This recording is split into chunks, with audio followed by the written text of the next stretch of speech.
Hey, what's going on guys? Coach Seth here. So today I'm going to give you my step-by-step plan to ultimately increase your vertical jump if you are a beginner. So if you think you're one of those people that think you're a little bit more advanced than a beginner, don't tune out. Stick with me because later in the video I'm going to explain kind of my view of kind of what qualifies as being a beginner, and it just might be you, so make sure and stay tuned. But if you're new here, my name is Seth Thomas and I'm a basketball and strength coach helping you become a better athlete for basketball. So if you want more videos just like this one, make sure to subscribe and turn on notifications so you don't miss a single video. And real quick, if you're interested in getting in shape for basketball fast, I have a free 10-week conditioning program that I'm gonna link up in the description, so make sure and check that out if you are interested. All right, let's go ahead and get into it. So this is basically exactly how I design my vertical jump program. So this is top secret stuff here that I'm going to share with you guys. So it's basically going to be a guideline for you guys that you need to follow step by step. And there are going to be 4 stages. So these 4 stages need to be in order. You don't want to skip over any of these steps and you don't want to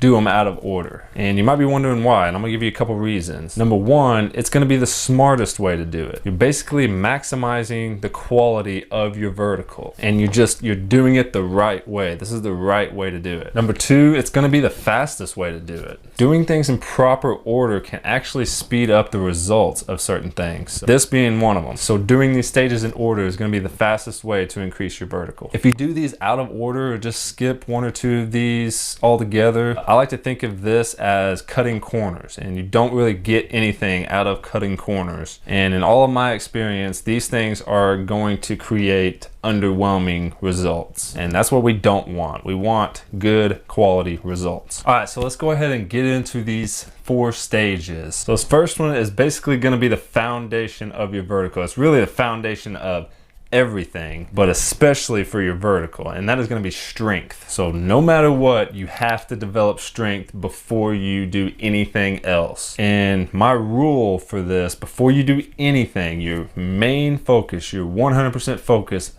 has to be strength first. And until you can squat your own body weight with good form at least one time, you can't move on to anything else. And no, that does not mean be able to do a body weight squat. That means if you're 150 pounds, you put on 150 pounds on a squat rack and be able to squat that with good depth and good form. So once you can do that, I'm okay with you easing into the next couple steps.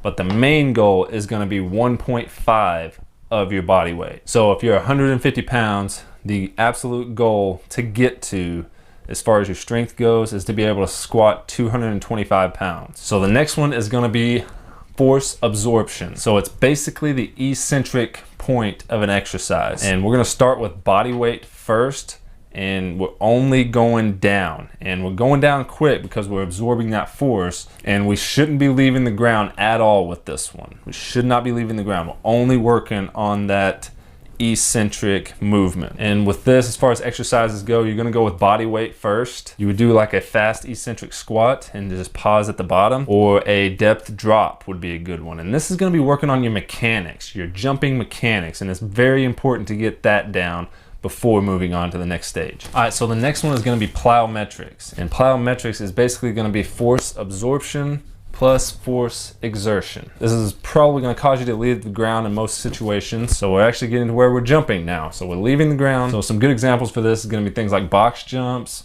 hurdle jumps, broad jumps, things like that. And one thing I didn't mention is at first with these middle 2 stages, we're going to focus on bilateral movements, which is going to be using 2 legs and 2 feet. Once we get good at that, then we can start to mix in some unilateral movements. That's just another add-on to these things. But like I said, for these middle 2, only do these if you can squat your own body weight. Now the next one is going to be the most advanced one, obviously, but I'm only going to recommend this one if you can squat 1.5 of your body weight with good form, because it is going to be the most dangerous and it requires the most strength of the legs. So this one is just going to be explosive movements, and basically what we're doing with this one is just combining everything into one. So we're doing strength, force absorption mixed with plyometrics. It's all kind of rolled into one. So some good examples is going to be power squats, where we're loading up the weight. It's not going to be like a crazy amount of weight, but we're going fast with this movement. Weighted depth jumps and power cleans. And these are very advanced exercises, so make sure you have the form down on all of these before attempting.